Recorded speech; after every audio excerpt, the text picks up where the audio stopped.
over the last couple of years, I've made a lot of day in the homeschool life and week in the homeschool life videos, but I feel like there's still something that's missing as far as what a homeschool day really looks like for us. So today I thought that I would share just that.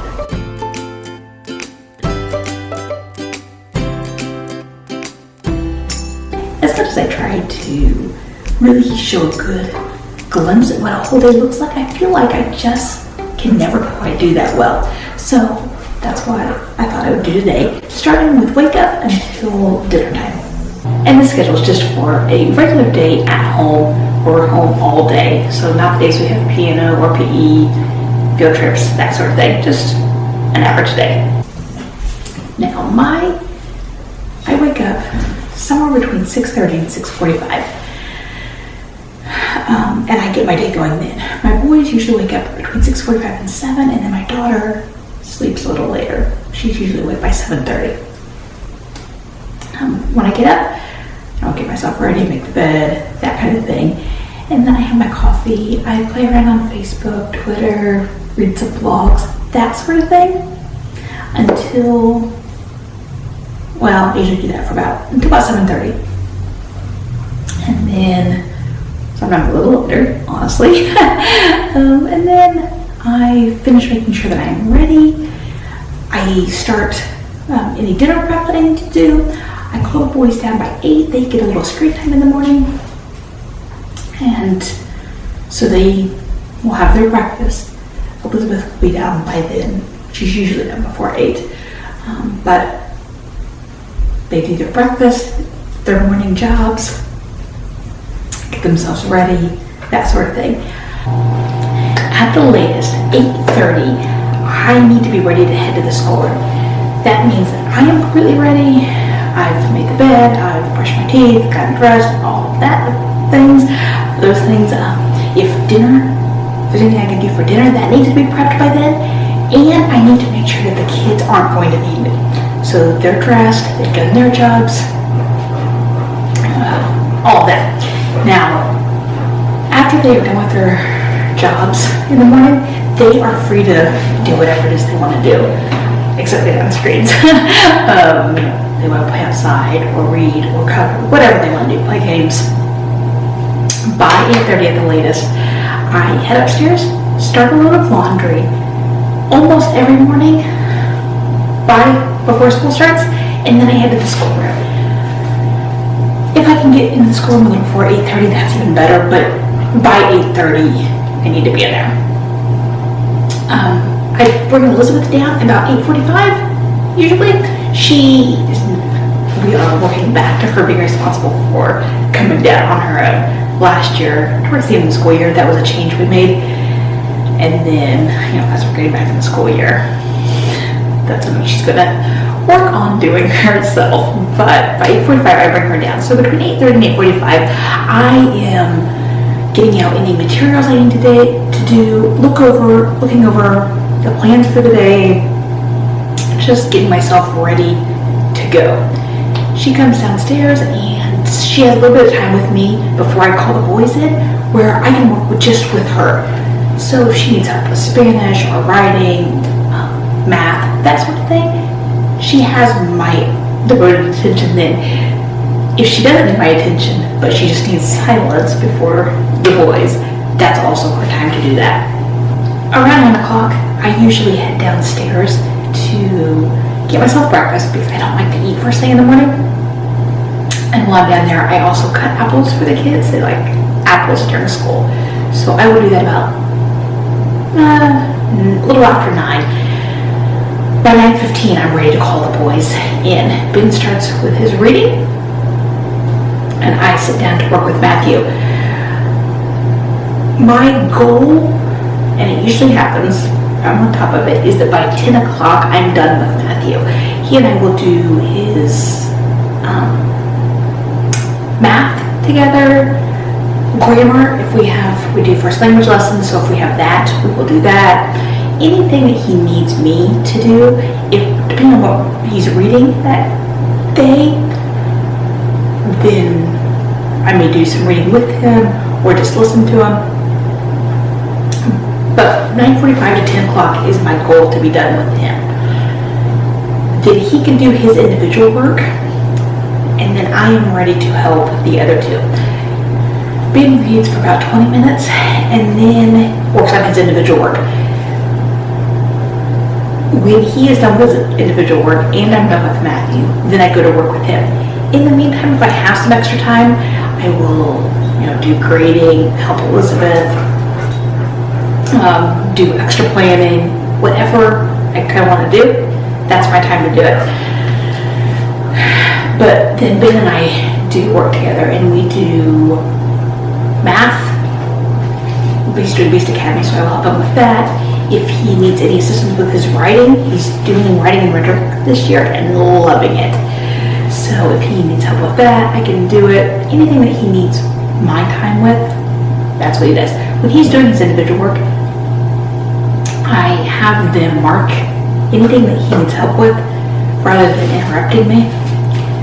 We're working on that, but he's getting better. And Elizabeth she's doing pretty well with that. Just a little bit of a bump getting started again in the year, but we're working on it. What can I really tell the kids?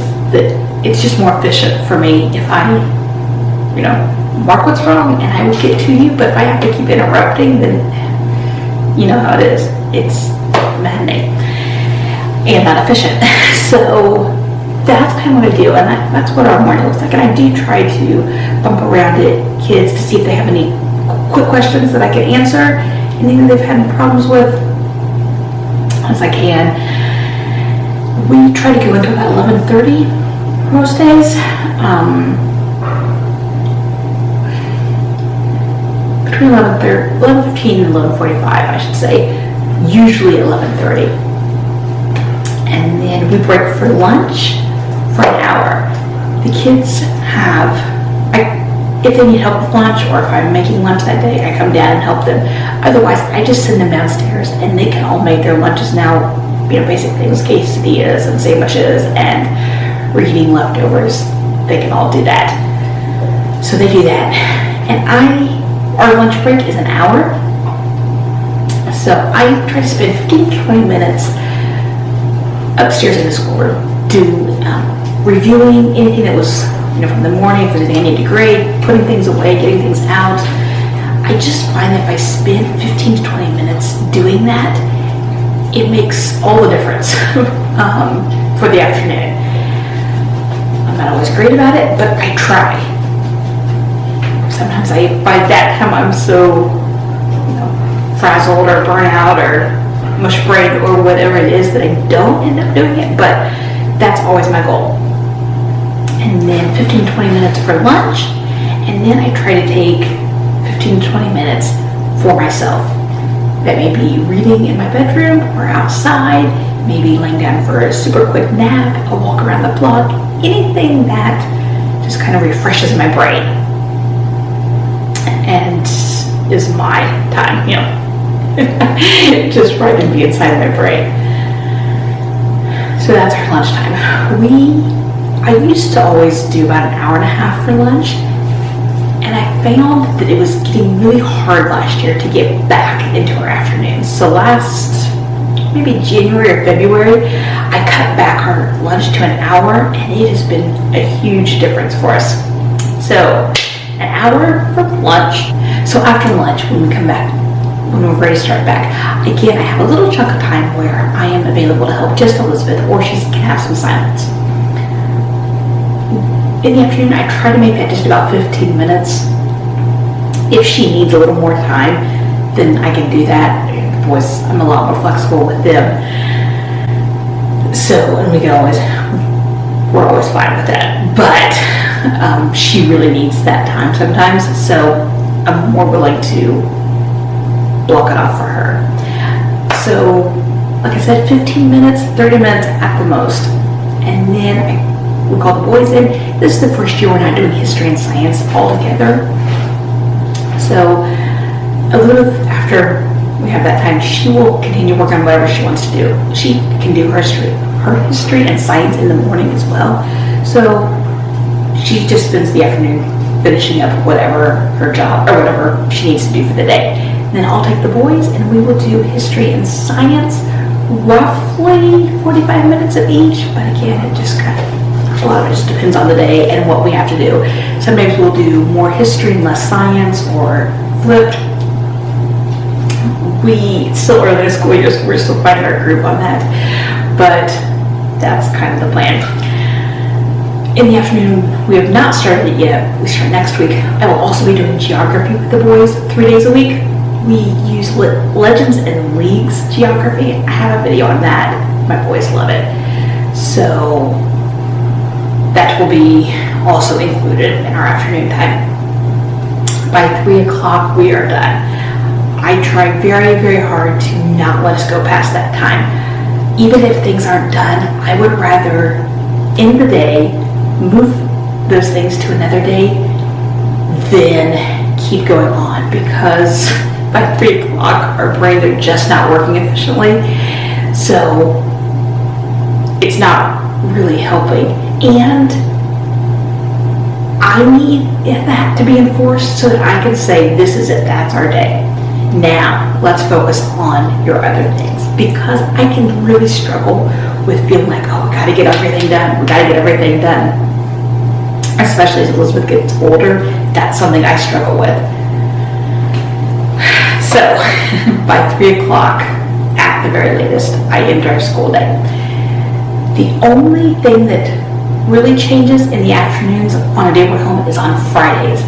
This year, I have said that 1:30 on Friday, at the latest, from 1:30 to 2:30, we are going to do a block of free learning. So the kids will be able to do whatever they want to do, whatever they want to explore. Elizabeth right now is working through some nutrition things, and then she also wants to do Pixar in a Box, which is a animation study from Khan Academy. It's free. I'll link that. And then history of fashion. Those are the 3 topics that she kind of wants to learn about right now. So I have some books for her, YouTube videos, some different handouts, that sort of thing. Ben has been using his time to do Hour of Code, and so has Matthew. So that is something that I really want to focus on this year, is that we spend that hour on Fridays. The last thing we do, letting the kids explore whatever they want to explore.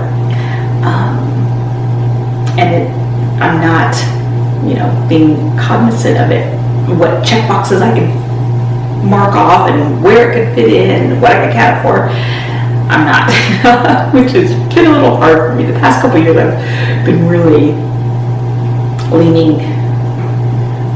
feeling the pull to be more strict about things, and I need to pull back from that, especially because Elizabeth was in 8th grade. This is really kind of her last year of, I don't want to say freedom, but kind of.